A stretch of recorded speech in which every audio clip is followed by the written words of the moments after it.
friend Keith has an uncle with dementia. Long story short, his uncle usually lives with his grandma, but she was in Florida with some church group for the week, and Keith was going on a business trip, so while he was gone, he hired me to house sit. This included watching after and taking care of his uncle. I'll call him Uncle Nick. Keith would only be gone for 2 days. On the first day of my house sitting, I mostly just hung out in the backyard reading and tanning, or in the living room watching TV. I cooked twice. Each time I made extra food for Uncle Nick, but I never saw him come out of his room upstairs. I went up to knock on his door lightly and tell him I made food. I heard a grunting noise on the other side of the door. I assumed that was his way of acknowledging me. I never actually met his uncle. Oddly enough, we weren't introduced when Keith hired me for this little job. Uncle Nick was fully aware of my being there, at least that's what Keith said. He never left his room to eat while I was in the living room, so I went up to Keith's spare room for the night. I left the door cracked open so I could listen, and I eventually heard a door down the hall opening and unsettlingly quick and heavy footsteps moving down the hall and down the stairs.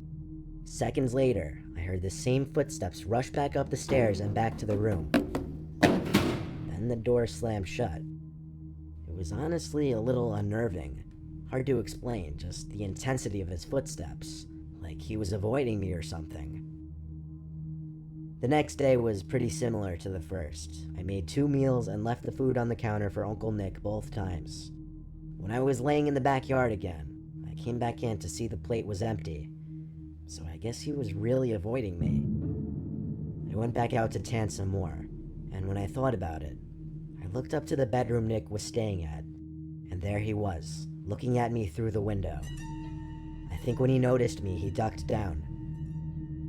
I felt so uncomfortable that I folded out the blanket and went back inside and up to the spare bedroom. It was okay.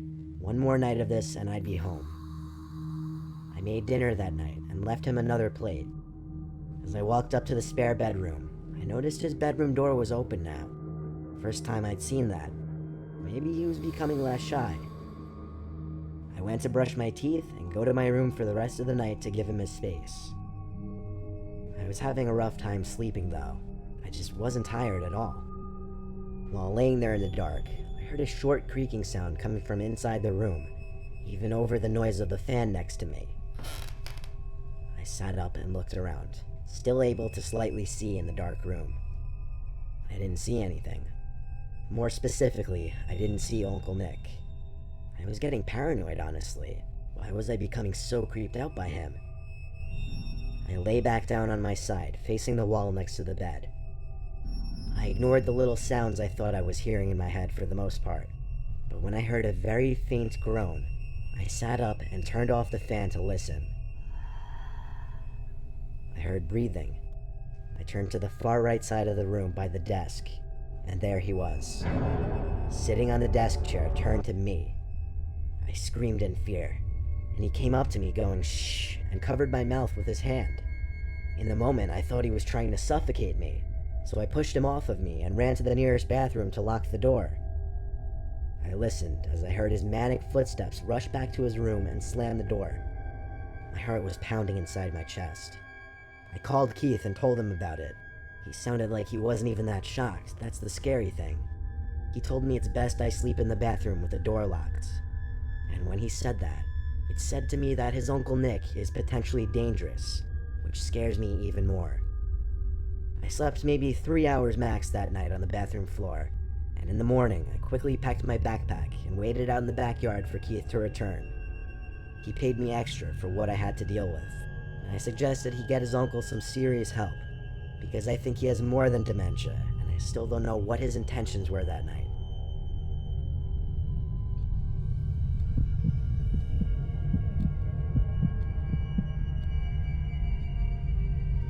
My dad once told us a true scary story of his from when he was in his 20s. When he was still living with my grandparents, he lived next door to this older couple in their 60s. One winter, the wife Margie next door went missing.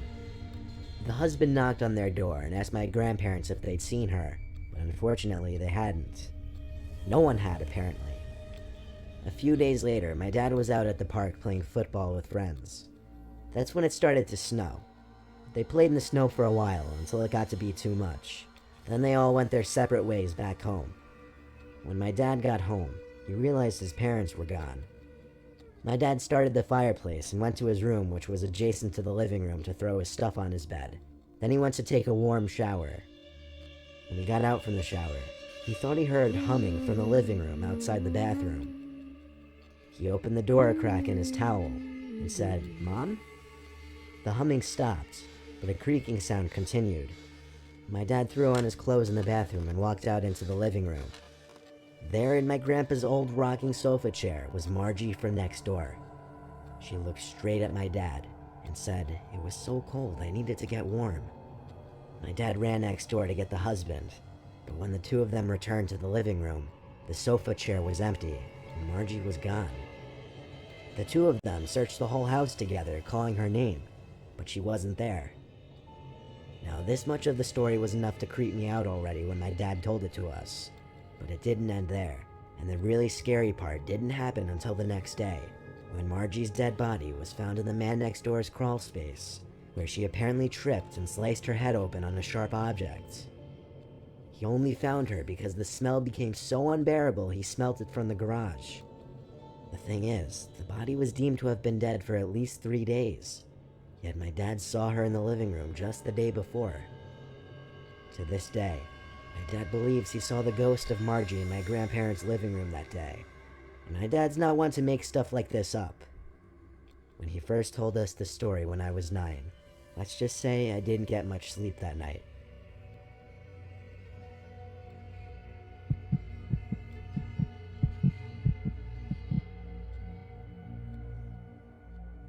There's a lot of Black Lives Matter protesting going on in my area.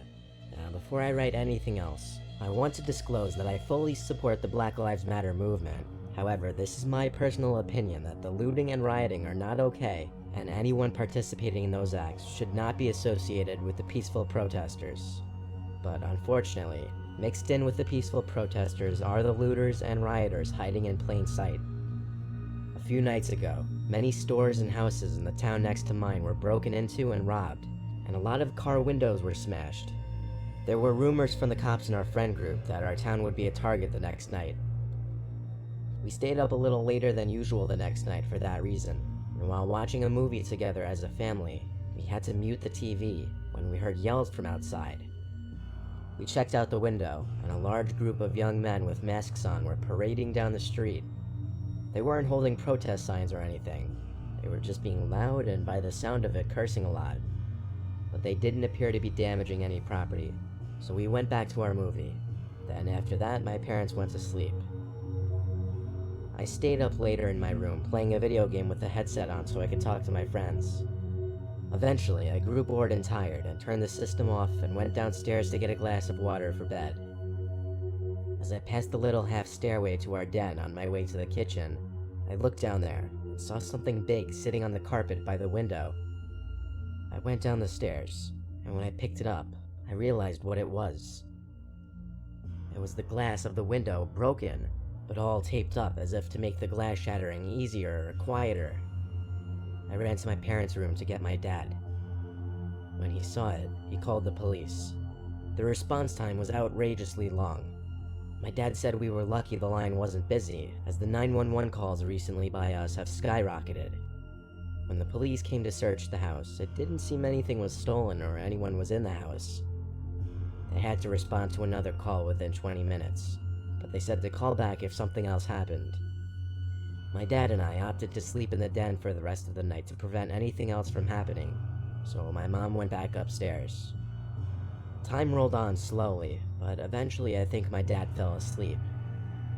A large rift of wind hit me in the face through the opening where glass used to be, causing me to open my eyes and look at the window.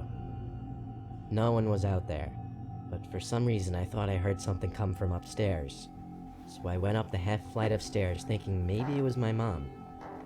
When I got to the kitchen, I continued to hear noises from above me, so I walked upstairs, and the noises were still coming from above me. What else was above? The attic. I went to the upstairs storage room which had the attic door. I quietly opened it, revealing the short stairway to the attic. This is when the noises stopped. I didn't flick the light switch on. I just tiptoed halfway up the stairs to listen. That's all. The heavy silence was terrifying, considering I knew I was hearing noises from up here just a second ago. I waited on one of the middle steps to hear something. Then I felt the hairs on my head being moved. Someone's fingers started running through the curls in my hair as I heard this deep, short, cackling sound. I let out a cry for help from my dad, as all the confidence immediately left my body and I was overcome with horror. I ran out from the attic to meet my dad halfway down at the kitchen. He didn't go up to the attic, he once again called the police instead, while we heard shuffling and thumps from above us. The cops once again came, and upon entering the attic with their guns drawn, were able to locate someone.